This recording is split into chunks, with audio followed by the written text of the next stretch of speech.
Guys, let me tell you, this past weekend was probably the most eye opening experience that I've had in the video game industry in a long time. If you're unaware of what I'm talking about, the world paused Thursday afternoon or Thursday morning when the Battlefield 6 open beta dropped. Within the first couple of hours, it had set an all time player count on Steam. Now, I know Steam isn't the end all be all, right? But it's a pretty large platform that contains the mass amount of PC players, especially on a game like Battlefield 6. Battlefield 6 was not only everything I expected it to be, but it was genuinely a little bit more. When I tell you it felt like I was loading back up into Battlefield 4, man, I couldn't be more inaccurate with that, right? Now, granted, the two maps got stale, right? But there's 9 maps on launch. You know what I mean? The little slice of the pie that we got this weekend and that we'll be getting this coming weekend is enough to let me know that DICE isn't fucking around this go round. Battlefield 6 may just actually do it this time. It may be the prophesized COD killer that the world has been waiting on. It may be the game release that causes Call of Duty to turn into a bi-yearly or even a once every 3 years game franchise. And boy, would that be incredible. Now, would that actually happen?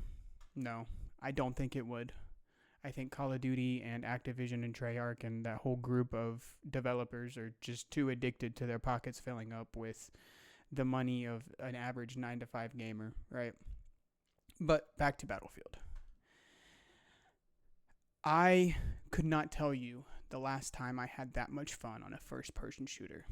And I play a lot of first-person shooters. Just to give you an idea, I play Siege, I play Call of Duty, I played Valorant, I've played CSGO, I've played Fragpunk.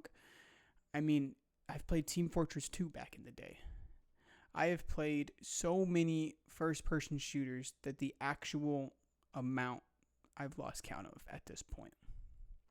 If you can name a first-person shooter, I've probably played it. And now, granted, I am giving Call of Duty and Battlefield multiple entries. I'm counting CSGO and CS2 as obviously 2 entries, and I would count Overwatch 1 and Overwatch 2 as 2 entries. Now, that's besides the point. The main point I'm trying to make here is that Battlefield 6 is peak gaming right now.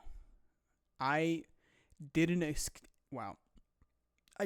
expect a game this good until GTA 6 came out, honestly. I didn't expect a developer of a major game franchise, right? Of course, there's been these indie releases that have been fantastic, such as Expedition 33 and Abiotic Factor and Mullet Mad Jack, if you haven't played it. But for a large game franchise to not only release the most that has ever been given in a beta, but to do it so well and to have it perform at the player counts that it was performing before launch, right? You got to keep in mind, this game might not even be completely finished. Now, with the release date in October, one could speculate that, yeah, it's pretty close to being done. But there could be things that they add because of the performance in the beta. You know what I mean? So, just playing it for the 4 days that I did, the 7th, the 8th, the 9th, and the 10th, it was enough to convince me that Battlefield is back. Gaming might just be back in October of this year. I am excited. I'm excited for the remake of the maps. I'm excited for the rest of the guns to come out. I think the beta gave us a total of like 10 guns, if I'm counting correctly. I could be mistaken. They could just be unavailable and not shown to me until I unlock them. That part I could be completely wrong about, but pretty sure they gave us like 2 weapons for every class. But besides the point, the only other negative thing I guess I would have to say is the UI was a little clunky. And sometimes the servers would act up when you had multiple people in your party. But other than that, I was loading into games just fine. Other than the first day I tried playing Domination, couldn't get into a game until later that night when, of course, everybody was on, right? So just those facts alone are enough for me to know that I am at least buying Battlefield in October. I might not pre-order it, mainly because I pre-ordered 2042. I thought the beta of that was fantastic, and I pre-ordered 2042, and I was let down severely. So, with that in mind, I'm not saying I won't pre-order it, but it's a pretty good chance it didn't happen. But besides that, I will be buying in October. If the second weekend is just as good, or I'm hoping even better, they may get a pre-order out of me. Honestly, I wouldn't be surprised if after this first weekend, the pre-orders went up. It is that good of a game. So if you're on the fence of whether or not you want to try out the beta next weekend, I would highly recommend it. Highly, highly, highly recommend it. We're getting a new map. We might get a new game mode. I'm not entirely sure what's coming out weekend 2, but this is an opportunity that you do not want to miss. Let me be the first to tell you that.